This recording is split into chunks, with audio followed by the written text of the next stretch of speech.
Hi folks, I'm Alan Watt and this is Cutting Through the Matrix on December the 18th, 2016. It's been quite the last couple of weeks in Canada, in Ontario where I am.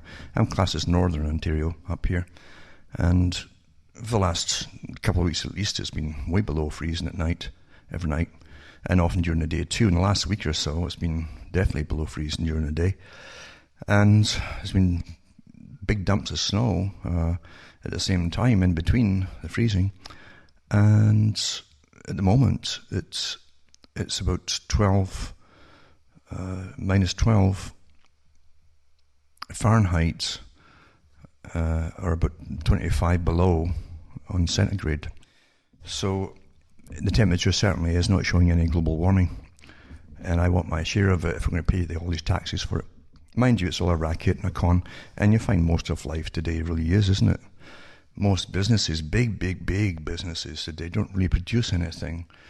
It's in research and development for all the big utopias, which are sold to the public as utopias at least, but by the boys at the top, it's just a big racket and con game as they get all this money, billions of dollars, given to them. Public-private partnerships with the government, using your tax money to build them their big factories for things that are going to flop. And that's how you make your money today. It's quite amazing, isn't it, just to watch it all happen. The big club at the top, and the people at the bottom, of course, all the general population, are all trained and taught that everything's on the level, everything's on the up and up, as they say. And people are just dead honest that they make their money by thrift and goodwill and stuff. And then when they make enough billions, they wake up one day and they just want to join Bill and Melinda Gates and all the big philanthropic organizations, like, you know, the big foundations out there that run the world, the parallel government, which is a real government, because obviously the one that we think we elect is not what you think it is at all, especially when you've seen the same people moving in behind the scenes to really run it. All you have really in the States right now is for the system, for the oligarchy, there's not two oligarchies, there's the oligarchy, is a little change of let's try the Kissinger group this time and get the job done with military, etc., and finish it off properly, and use our own military to do it all, and technology, which is great for the war business, and the missiles and all the weaponry, instead of using the Brzezinski method that they've been using for the last while with soft power and proxy armies to do all the jobs for them and so on. That's what we're really seeing. And the same agenda goes on, of course, with the global warming thing, because no government is going to drop all the carbon taxes they can bring in. That's going to disappear into countless pockets of those who get their hands on it, basically. It's just too much money, isn't it? And that's really how the world is run. It's run by basic open corruption, the higher that you go. And you must always train the public, it's for good causes. Now, I won't even go into the farce of the global warming thing. There's now changed to climate change, because you see that was the policy to bring in the communistic system of running the general population, the standardization process of government and state, running your whole life for you from birth to death. The true technocracy that the Soviet system was based on, and those who promoted the Soviet system from outside the Soviet countries, because technocracy is an old idea of efficiency on behalf of those who own you all and who own your countries and own all of us, using academia and stopwatches and all the rest of it to study us to get the most production out of us in whatever way it happens to be, to run society more efficiently for themselves at the top, including, do they really need you to be born in the first place? And do they need you or people like you in the future? Yes or no, basically. That's what it's all coming down to. From the elite's point of view, they always see things as very practical. They don't relate to ordinary folk in any way, shape or form at all. They probably like their pets a lot more than like the general population, all of the masses, you might say. They honestly have no real connection with you. Once in a while, you'll get some honesty coming out, like Bush Jr. He was awfully good at gaffes, as they call them, putting out gaffes. But he did ask his cabinet at the top, the boys he pulled in, if any of them knew any poor folk to find out what they're thinking. He says, I don't know any poor folk myself. I've never met any. So he didn't know what they were thinking about and what they felt or anything like that. Or even if they could feel being awfully poor and that, you know what it's like. And it's quite amazing in the 21st century to get this stuff rehashed from previous centuries. You'll find little bits in history where the same kind of things were said by kings or high aristocracy and nobility who really believed they were a separate species. Sincerely, they really did. And that ordinary folk were non-nobles. If you're non-nobles, you didn't have that special blood and all that. You're a villain by birth and station. That was it. Nothing really has changed. Humanity can pretty well disgust you, unfortunately, because it tends to remain the same in that you'll always have those who gather round kings and queens and power, the lesser psychopaths, you see. They'll gather round them and do whatever they're told, and when it's brutal stuff too, on the peasants, they don't mind because they feel nothing for the peasants either. So they tend to breed, and you get a class that eventually becomes the nobility and aristocracy around the kings and queens and all the rest of it. Today it's academia and those who belong to the big high families which now cloak themselves in philanthropic good works. And they run thousands of non-governmental organizations across the world that protest everything and bombard universities to push certain programs through of political correctness until you can't say anything about them and things like that. It's a really perfectly worked out system. Nothing is by happenstance in this system. Nothing. Everything that can alter culture and is meant to alter culture has to be okayed by the boys at the top, or it would never happen. So even when it seems insane what's getting pushed in a certain area to the general population, there's always a reason for it by the big boys that work for the even bigger boys and around the think tanks and so on. It's always really been like that. And now we're in the scientific age. Well, where if it's not science, it's magic. You know, they keep creating money out of thin air, and that's good enough too. That unlimited financing and tax collection to get more folk to work and study the general population to find ways of improving it even better, making it more efficient for the future for those who rule. Those who rule only see themselves in the future. Everybody else is kind of incidental. We're all the little people that are meant to be around just to serve them, to grow the food and so on. And when you don't need all these people in farming and etc., then you got to eliminate them. That's how they see it. Quite a simple decision to make for them. And the key too is to create consent. You must train the public to consent to being eliminated. And you do that by training them that there's too many of them and getting them to believe it. You never say there's too many of the elite and wealthy or the academia that are behind it all and pushing it all on you. It's always you lot that's the problem. And do the right thing, for goodness sake, and put your name on a list for early retirement, permanent retirement, if you know what I mean. That's what they really mean. And the euthanasia pill is only one part towards that. They don't give a darn if you suffer or not at the bottom. You won't get the treatments they give to themselves near the top for chronic pains and chronic arthritis and things. They don't get these problems at the very top. You might notice that. But for you, they give you euthanasia pills. That's the system in which you really live. Power has a lot of bonuses. And as you get up the ladder, you get great bonuses that the general public don't even know exist. Even food that is truly organic and is grown either underground, hydroponically, or is grown in the big, massive domes I've mentioned over the years from, again, the newspapers in different countries, where everybody who works inside them to grow the foods wears basically the same outfits they do in surgery. Bacteria can't get in, bugs can't get in. all the other things, mold can't take hold there. The water supply is from deep, deep, deep wells. They're highly filtered and then refiltered before they're used inside these massive domes. Well, if you can get a ration card to that, a withdrawal card for that, let me know. Because so far, I know they exist since they published them, and they even have newspaper articles about them. But and politicians definitely get drawing rights from them, but never tell the public how you apply to get drawing rights. You see, that's the world in which we live, isn't it? This stuff that they eat doesn't even get the spray from all the contaminants from the aerial spraying that goes on. They've thought of everything, haven't they?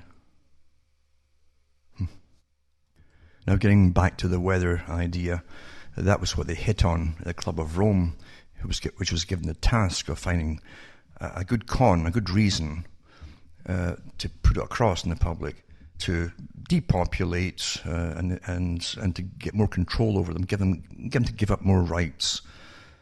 So they hit upon the idea that mankind was causing all the world's problems with climate change, global warming, all that kind of stuff. It would cause food scarcity. It would cause all the different terrible things that would happen.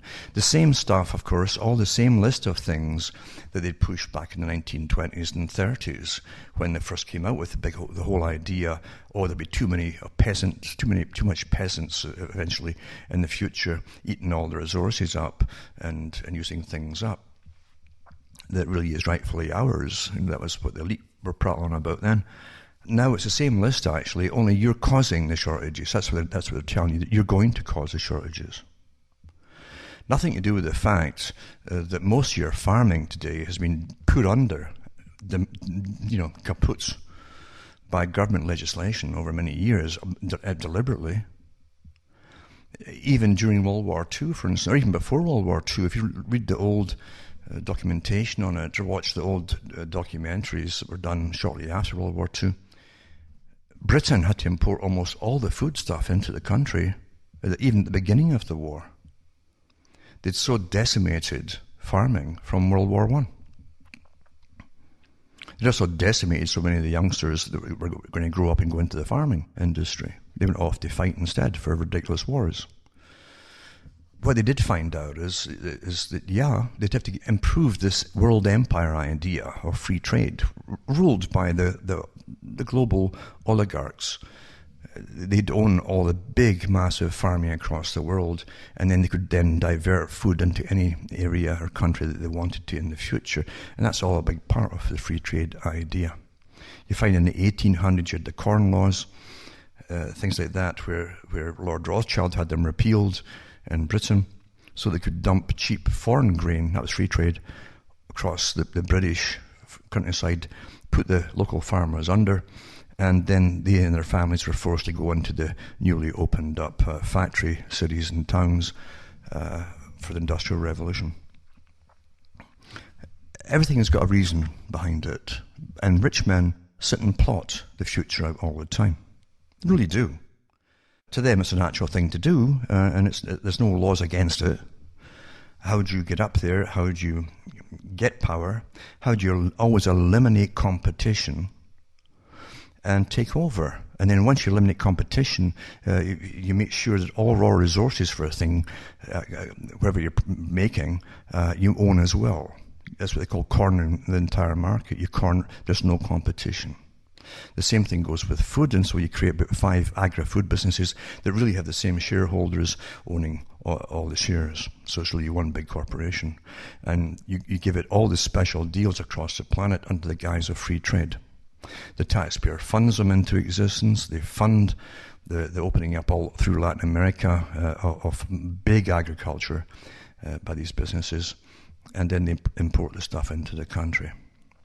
And what they import can be even more toxic than the stuff they're allowed to use in your own countries by the chemical industries, because they have different laws set up, and they make sure these laws are set up differently to allow them to use even more toxic stuff on the food that they're going to import.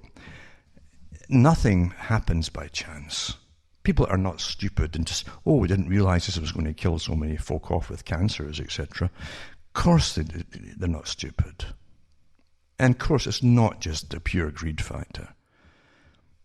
There's always multiple reasons to be, and multiple things to be gained for those who own you and rule over you.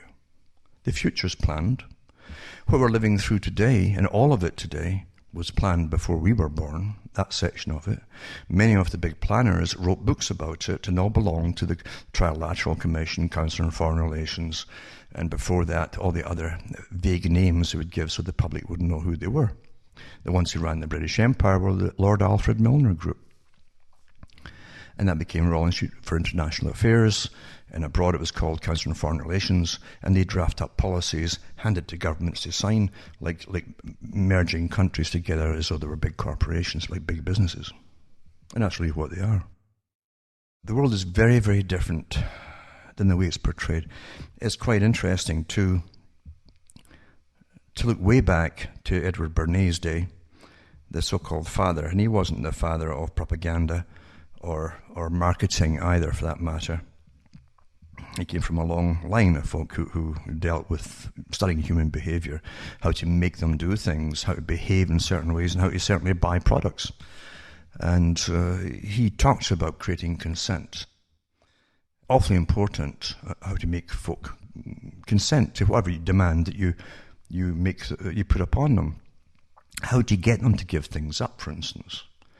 Well, fear is a good technique, of course, and external fear is even better, like war. Oh, if you don't do this, it could be a terrible war, or terrorists could come in and do blah, blah. Then you consent, you're silent, and that which means consent. And so today you have no rights at all. And it's very, very true. If you were to step outside the box and even make some very honest inquiries to certain government committees, you will definitely get visits. And it might even frighten you with the type of visit you get, though you're some kind of suspect just for asking questions. That's not allowed in this day and age. For all your nonsense about freedoms, it simply doesn't exist. When people do stand up and threaten to do awful nasty things in your country, you've got to say, wait a minute, how come they can get away with it? How come, for instance, that the Marxists, Trotskyists, communists can push for open revolution at times and even stir it up and get funded by guys like George Soros, who obviously is part of the big oligarchs' intelligence agencies, as well as being a multi-billionaire, trillionaire, whatever he happens to be. The guy that I've mentioned before, now other hosts are picking it up and mentioning it too.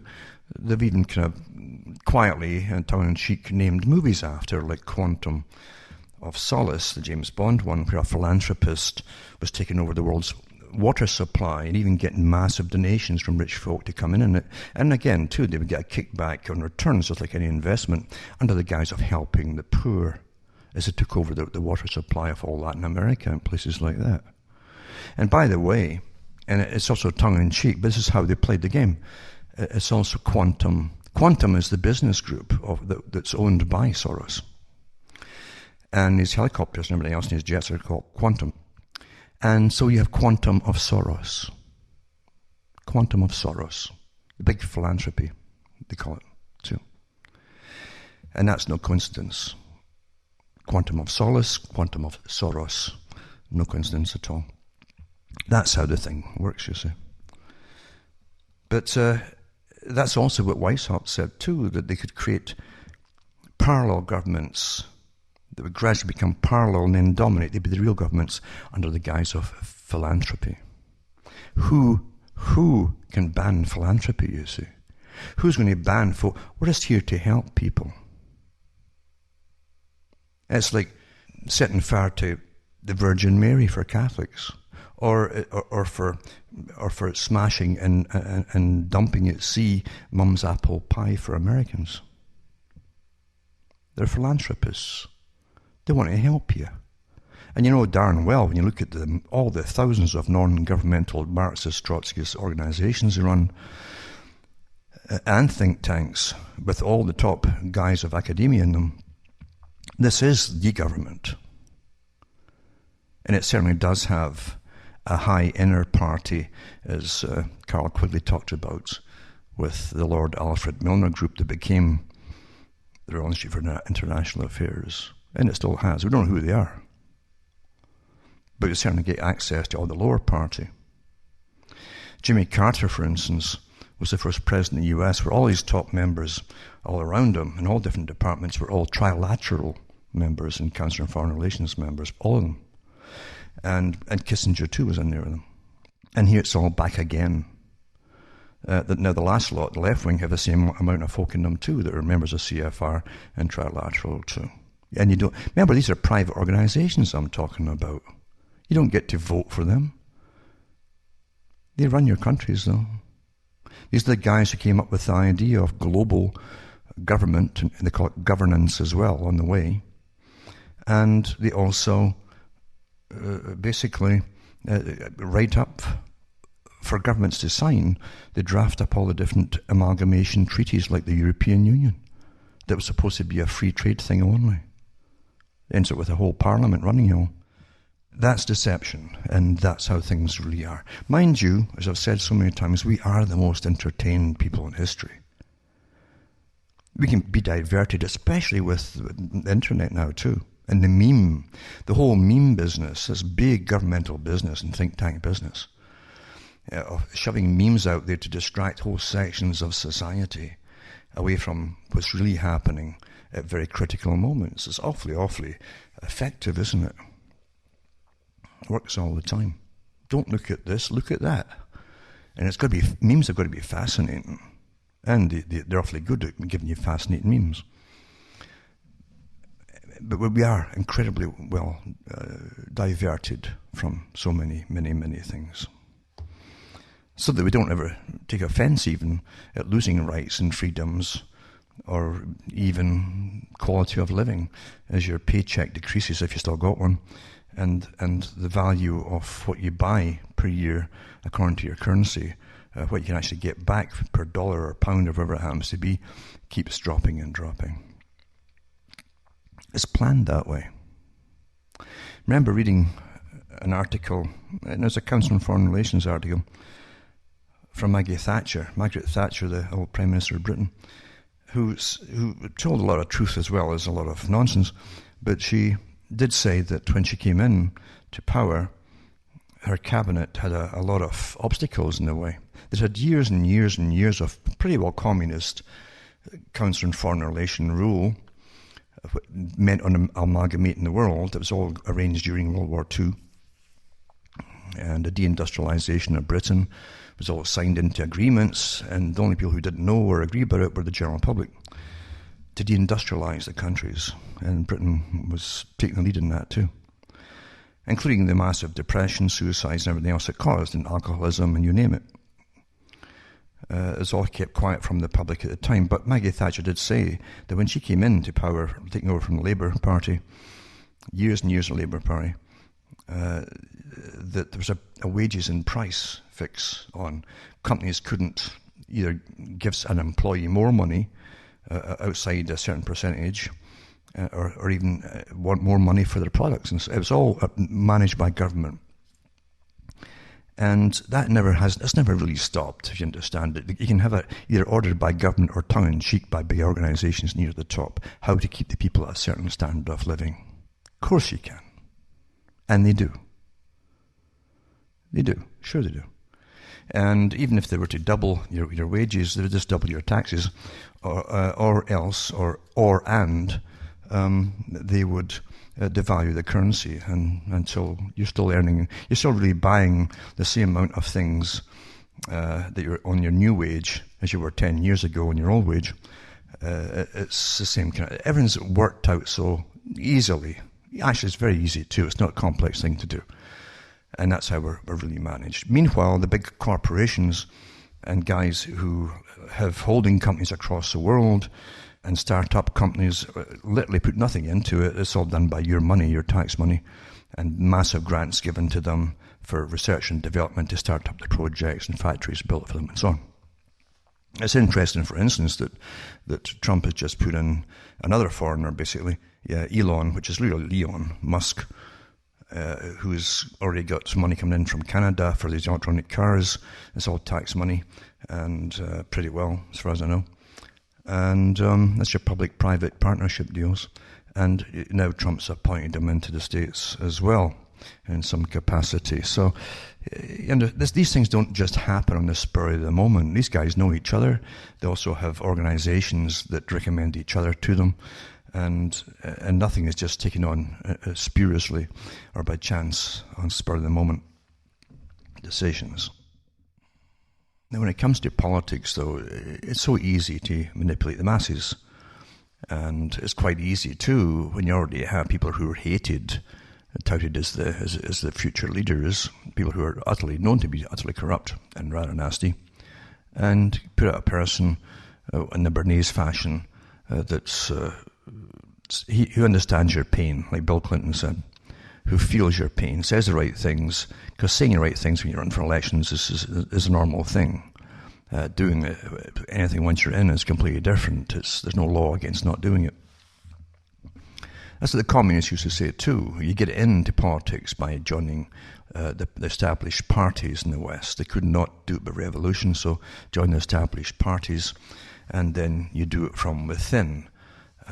Just get in, get elected. That was the main thing. Then you can do what you want. And even Pierre Trudeau said that for Canada years ago in an interview on television with his pal René Lévesque.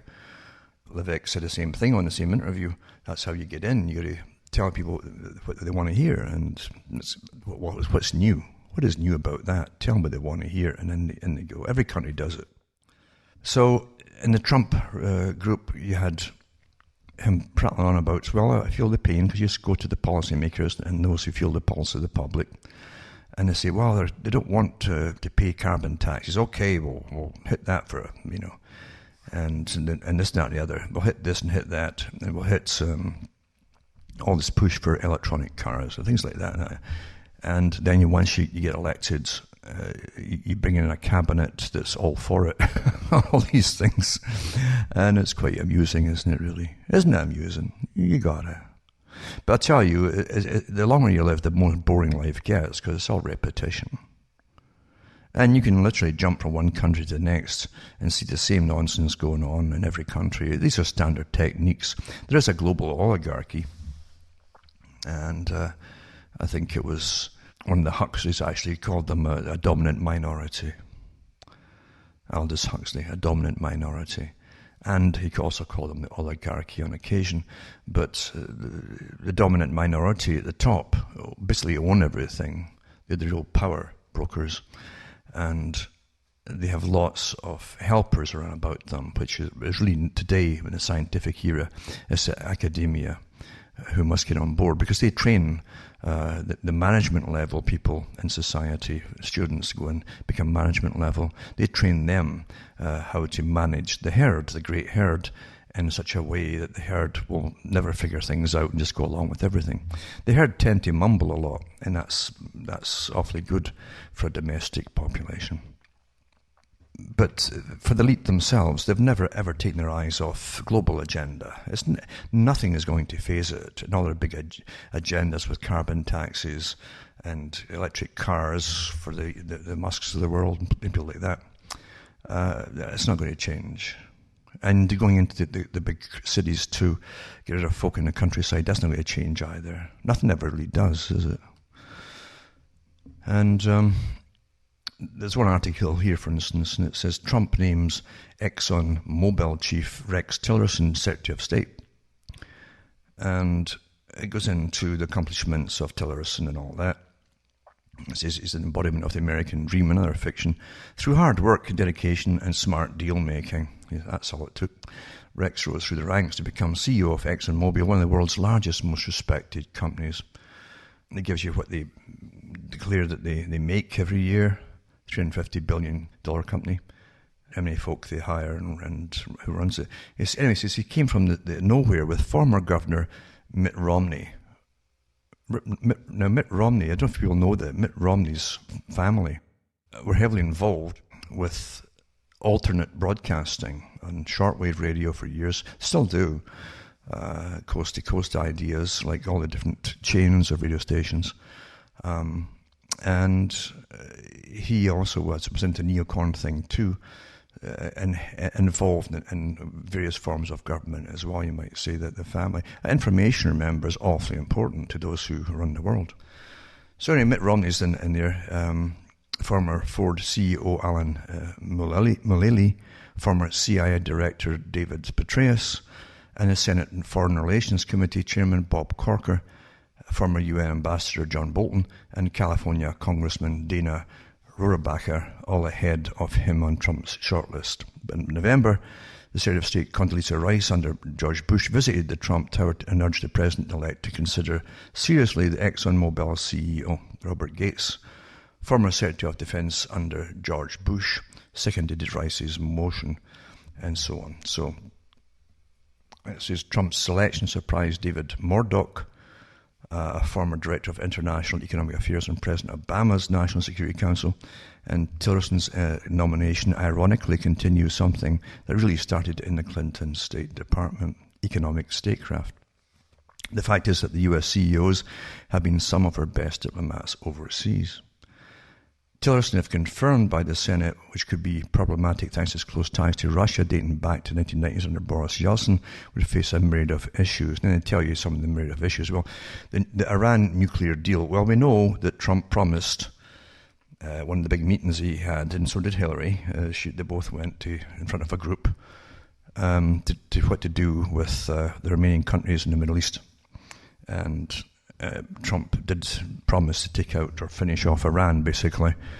And we've got to remember, too, the neocons couldn't get back in under any other name, as I've said before, because they were so hated by the time they were out. And folk knew what they were all up to and yada yada. And they knew about their list they published in the 90s under the Project for a New American Century, with all the countries listed on it they wanted taken out by the military. And the public, and the American public, couldn't figure out why. What have these countries ever done to you? Well, it wasn't really you. But that's what happened. We know where all that went and how much it's cost, and it's all going on. Well, you just sneak them back in again with the same agenda to get it finished off. And I remember, too, there's another 20-odd countries altogether across Africa and different places to be taken out, too. Anyway, it says, he goes on to the social issues. Tillerson holds position that remain controversial, active in Boy Scouts since he became an Eagle Scout. Tillerson serves president of the Boy Scouts of America and took a pivotal role in changing the group's stance on homosexuality with the left-wing Center for Strategic and International Studies, where he serves as a trustee. See, it's all these other organizations, the Center for Strategic and International Studies, etc., these other big think tanks and policy groups. You don't like them, you remember.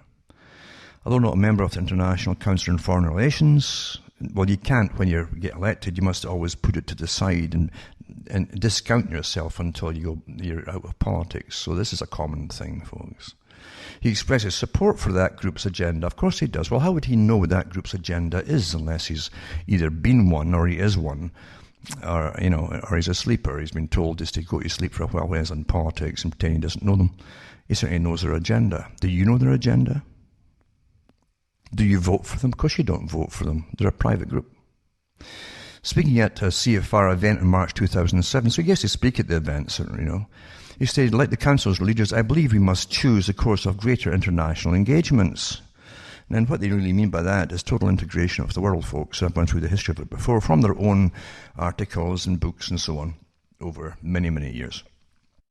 On the issues of Common Core, now here's another one too, is to standardise the educational system and indoctrinate the children. Global warming, climate change, and too many folk on the planet, all that kind of stuff. It's all in there, He's all for that too. In the Wall Street Journal, September 2013, said that Tillerson mentioned an opportunity to reverse the downward trend in America's public education. It's good for you. See? And then it goes on and on and on. And I've got many articles here tonight, and what I'm going to do is put them up for you, because I ain't going to read them all. It's all boring stuff, and they really pad these articles too. Not that they're all very accurate anyway, because we don't really get real accurate news anymore, do we? We never really did for an awful long time. We get basic things, generally when things have passed into law or whatever, and that's about it. Everything else is like guesswork. And a lot of padding involved. But we are run by an oligarchy, and it's rather evident, isn't it? Come on. Most folk don't mind, though. Most folk really don't mind. I said years ago, lots of folk will love socialism. Real socialism, not the kind they train the workers to believe in, that they're there to help you with unemployment money, make sure you get... No. Real socialism is technocracy. It's managing your life by the state from birth to death. They'll decide what you work at, if you work at all. They'll decide if you get born or not. That's what it's all about. And do they need you at the top, in other words, for the system that's coming in? Or do they not? That's what's important. Anyway, I'll put the articles up. And then another one too, it says about Trump's policies. His foreign policy seems to have more coherence than many realize.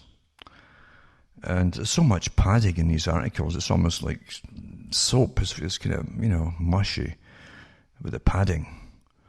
And lots of personal, basically they just pad it with their personal observations, which aren't even true, I think, really. Just pad it, that's all that matters.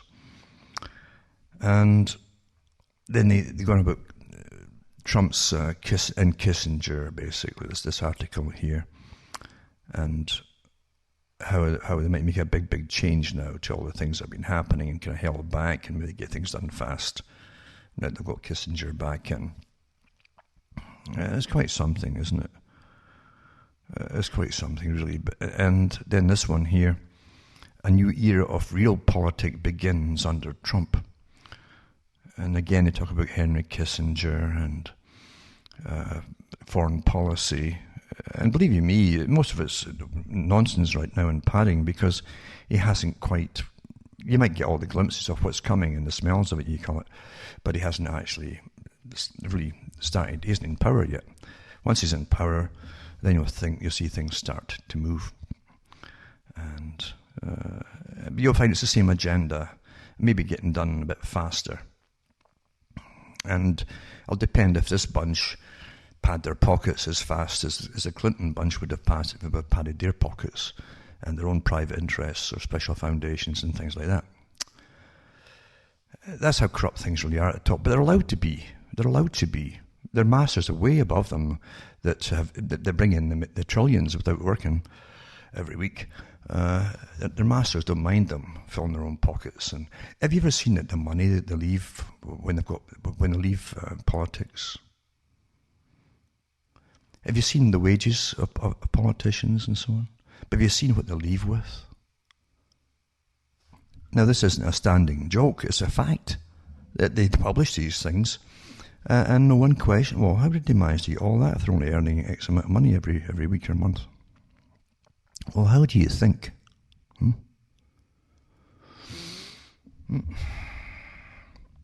Anyway, this article here, as I say, is really pushing up Kissinger again, a champion of dialogue and accommodation with Russian leader Vladimir Putin.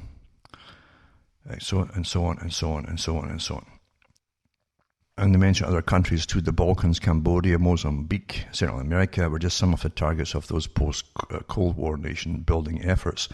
That's when they had the Kissinger, and they had the School of the Americas, where they trained guys from Latin America to go all through the different countries and slaughter lots of folk under the guise of communism, eliminating communism.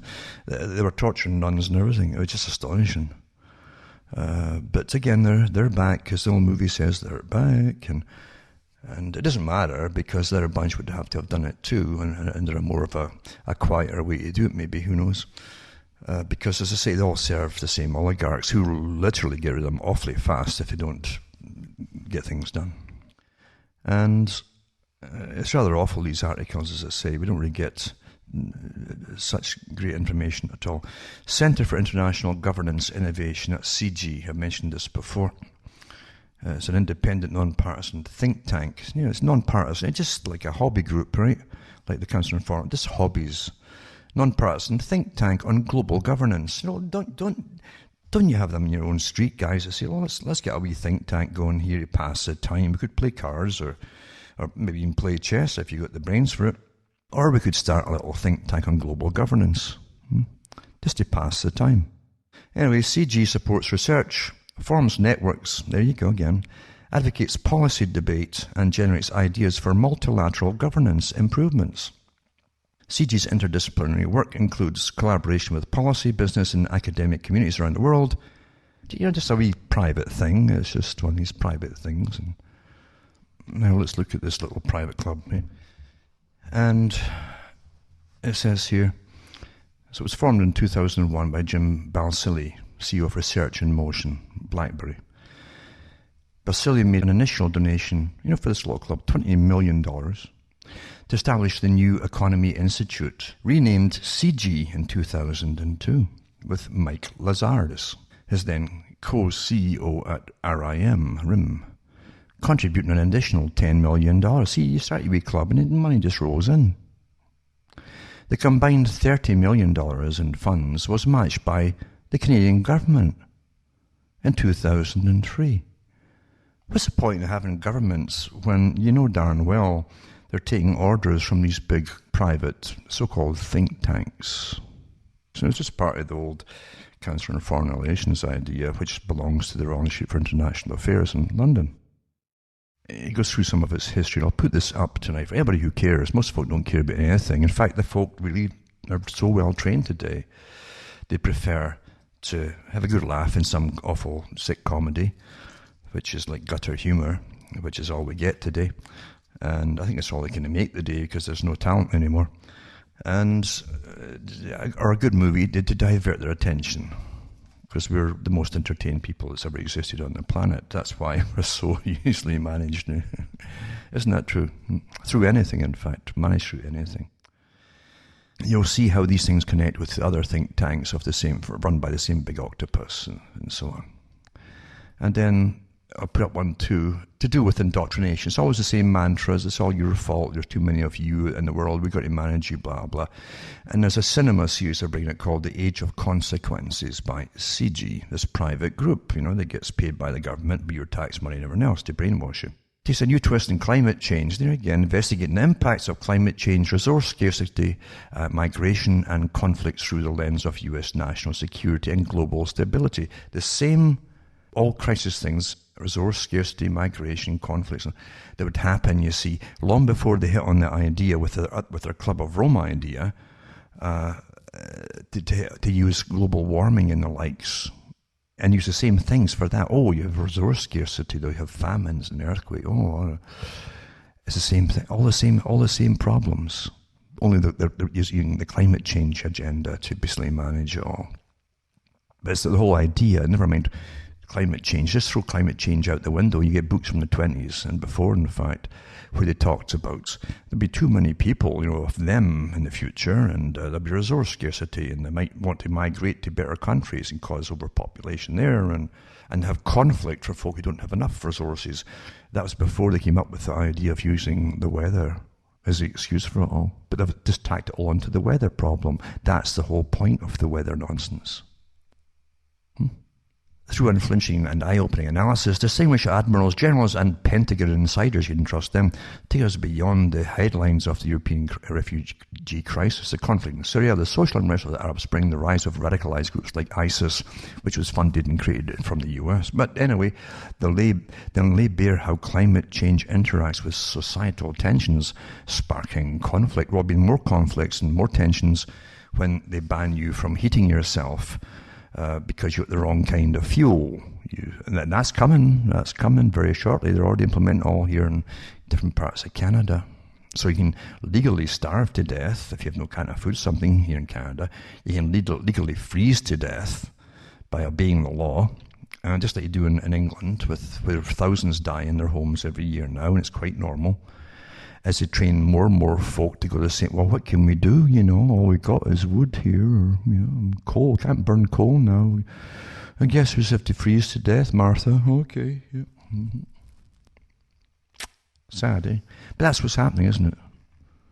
And the general population who can afford it at the moment, or they're young enough to have a job or something like that, they're too busy chasing sex, which is all over the place, or hypersexualized, or they're watching pornography on TV or internet. And they don't care what's happening around them at that age, you see. Every age group's catered to so darn well. We're the most studied species on the planet. We truly are. Another article, 2 global warming theories implode with record high sea ice levels. And scientists have confirmed that sea ice levels across Antarctica have reached a record high since records began, bringing the man-made global warming theory into disrepute. Well, as I say, it's only an excuse to get all the things through that they want through. I've read all the articles before from even members of Parliament in Canada who said that even if all the so-called scientific studies are all bogus, the carbon taxes and the money they can bring in from it all, well, it can be spread across the world. That's what they said, but didn't say that they'd be spreading it to other big corporation boys to set up their cheap factories and to get cheap labour in third world countries. And carbon tax revenue should go to the oil industry, says CAP, C-A-P-P. That's the Association of Petroleum Producers. And it wants to go to more technology and innovation so they can hand out to other guys like, no doubt like Elon, which is Leon Musk. Things like that. And you think you've got democracy, don't you? Don't you? You do now. Come on, don't kid me. You do. You believe it, don't you? This one here says, Northwest braces for polar plunge as temperatures expect to fall 35 degrees below average. That's because of global warming. You know that. I mean, for goodness sake. Yep. It's always the same reason it's happening. The boys at the top tell you. It's good enough for Joe Public, isn't it? And also, what's up with that? The world's most viewed site, etc. On so-called global warming. And it says, despite denial, the data shows global temperatures are dropping fast. And then another article too, from the Climate Depot, Antarctic sea ice has not shrunk in 100 years. In fact, they say that but land-based ice is expanding according to NASA studies. But facts don't really matter, and you see when there's big agendas at play. That's when you know, and I really mean this, you'll know when they won't listen to any kind of other evidence or logic and facts from their own institutions. You tell there's a big political agenda through, obviously, isn't there? And it's for total control of the whole planet, population control big time, and also for monopolies, companies, the ones who are allowed to sell you energy to heat yourself and all the rest of it, to prosper and eliminate all the competition. There are so many reasons for things, and big reasons on these kind of scales. It's always pushed through politics, and governments are always done for scams, for big, wealthy people, way above the ones you'll ever see in the newspaper. And you certainly don't vote them in. It's quite wonderful, isn't it?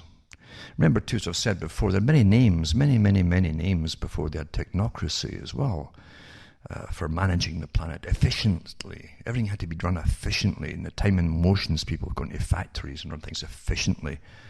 And eventually they even bring them into maternity wards and how they efficiently manage to pump oxytocin in and plan the pregnancies, births, the births of children, like a factory timetable. Everything has to be efficient. The folk that talk are really just wonderful in company, as they prattle off statistics to you, awfully efficient, but they really have no personalities of their own. However, they're only working for the guys way above them who own us all and resources of the world and plan an awfully good future for themselves and their own generations for many centuries to come. Nothing really changes. But we might get some entertainment here and there that's a bit better than normal. I don't know. It's been awfully bad for a long time. And Hollywood isn't churning out enough right now, it seems, to keep us all entertained. Mind you, I don't watch TV, I never have for many years. And so I really don't know what the babble are giving you there, except I can tell you right now, without even looking at it, most of it is indoctrination through awful fiction, terrible fiction, with embedded little bits they want to have you parrot in your own life and actually copying it into your own life and work out into your own behaviour. That's all it's really for. But it's true. It is so true. There's never been a time in history where so many people across the planet have been so distracted by awful entertainment. Memes are put out there by very good military-type think tanks with military strategies, in fact, to have the desired effect. and to have so many folk fall for it all and run with it and even fight with each other like crazy. It's quite effective because, as I say, we are the most studied species on the planet. And then we get into the UN, United Nations Internet Summit, run by Beijing, pushes global governance, says here. Now, the United Nations naturally has this Internet Governance Forum, IGF, which went in Mexico last week. And then they ended up with calls for greater international controls and more global governance of the World Wide Web. Another key item in the agenda was exploiting the internet to promote the United Nations' deeply controversial Agenda 2030. That must have getting rid of all of you. Sustainable Development Goals, SDGs, essentially a United Nations roadmap towards global totalitarianism that Beijing played a crucial role in developing. And it has here, indeed, amongst other troubling topics, speakers and panelists at the United Nations Internet Governance Confab explored topics such as dealing with radicalized expression, whatever that is. In other words, anything that want to be radicalized expression or claim is that's what it is, they'll be labeled as such. It says, according to an official summary document of the confab, by radicalized expression, the globalists in UN are referring to conservative viewpoints, anti-UN sentiment, support for traditional values, nationalist or anti-globalist expression, and more. Another subject discussed at the IGF was the importance of addressing online abuse, an increasingly transparent ploy intending to justify online censorship. I think actually most news is abuse because it really is abusive to have the lies put out there by mainstream that claims that this is actually news. It's quite something, isn't it? And it has been for an awful long time. Information is always used for controlling people, not to let them have informed choices on anything at all. It says, officially the UN summit focused on internet and sustainable development, access and diversity, youth and gender challenges. Listen, everything's, well, what can you say? They change everything off from actual freedoms and income and all the rest of it into you're free if you can choose what you want to do sexually in a whole bunch of different areas. That's the new freedom. Poverty is out the window now. Just don't talk about it anymore. If you can do all the kind of things with your joystick, then you're obviously free. I'm not kidding you, this is what think tanks came up with. The new causes, they're also giving you new causes. And the old ones are never mentioned anymore. Have you noticed that? Like hunger, starvation, war. Translating the UN's misleading terminology, though, reveals a deeply controversial agenda to assault online and offline freedom worldwide. Consider, for example, that by sustainable development, the UN is referring to massive government controls over the economy, reducing the human population, assaulting private property ownership, redistributing wealth from what remains of the Western middle class to third world dictators, and more. This has been made clear even by top UN officials, and it really has. And the links are on this too, so you can actually read up what the UN officials are on about, what they're talking about, if you even care. You understand, most folk don't care today. They really, really don't. They're off chasing rainbows, or they're off having wars with other folk on the internet. That's also the new pastime. Technically, they're powerless against the world system that's doing anything to them, so they go to war with other folk who don't agree with them across the internet, and they tweet and chatter and all the rest of it, and get awfully, awfully angry. But really, they can't get together and agree on anything for any length of time to do any good at all for themselves or others. Isn't that rather sad? But this is what warfare is all about. This is what warfare does. This is information warfare and propaganda warfares and things like that. This article goes on to list a lot of other complaints about the United Nations, how it criminalizes free speech, destroying different rights and regulating private schools and so on, and promoting UN dogma as propaganda through schools, etc. It says, but at least at one point, though, the UN used almost honest verbiage. By capacity building for internet governance, the The United Nations means exactly what this sounds like. It means enhancing the ability of governments, dictators, and the array of international outfits they create, such as the UN, to impose rules, regulations, restrictions, censorship, and taxes on the internet. This has been the direction and the goal for many years now, and I'll put this link up too, so you can have a look at what they mean by all of that, to show from the horse's mouth that they're actually up to all this kind of stuff. Amongst the totalitarian dictatorships that were allowed to organize open forums at the IGF summit were the mass murdering regimes enslaving China and Cuba, both of which operate Orwellian censorship regimes to prevent their victims from accessing information. Other such sessions for governments and the globalist bureaucracies were organized by the unelected technocratic European Union Commission and the African Union. The latter is a dictator-dominated EU-style transnational regime being imposed on Africans, with virtual all funding coming from the European Union, the US government, and the communist Chinese dictatorship. Various scandal-plagued UN outfits such as UNESCO and WIPO, and more also organized events. Now, don't forget, and you can see it in lots of documentaries and statements of the United Nations over the years, and mainstream documentaries about the United Nations, how they set up and they look at China as the model state for the world to copy, for population control, one-child policies, things like that. There's no real democracy. You vote for Politburo's memberships and that's it. One big gang at the top, and you simply obey or else. I mean, and they mean or else. That's how it is.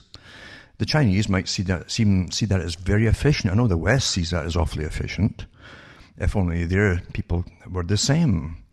But in the West, you have a history in some countries, especially the northern countries, of individualism as opposed to collectivism. And there's your dilemma. But they really want to train all societies to be exactly the same way as China. Just accept your birth, accept your status in life, accept, and work hard and never complain. And you see the amount of billionaires that China is creating amongst the top elite there, and now their children too, of course, getting on the act. It's rather sad, isn't it, that the world always seems to churn out exactly what you expected it to churn out, because human nature is not changing. Power, vanity, ego, all of these things can only go the same direction over and over and over again, unfortunately. That's why voting is a waste of time. In a system based on those who either have all the money, create what's called money, decide what money is and what it's worth, and have the right to distribute it, and those who don't, all the people down below. You'll always get those who earn it getting all the accolades, and those below who earn it too and get very little of it, as having no worth at all, except the fact they can churn out whatever it is they churn out for their masters. Human nature is pretty disgusting, isn't it? Really. It's just too obviously controlled. It's the worst of it's too obviously exploited all the time by those in power.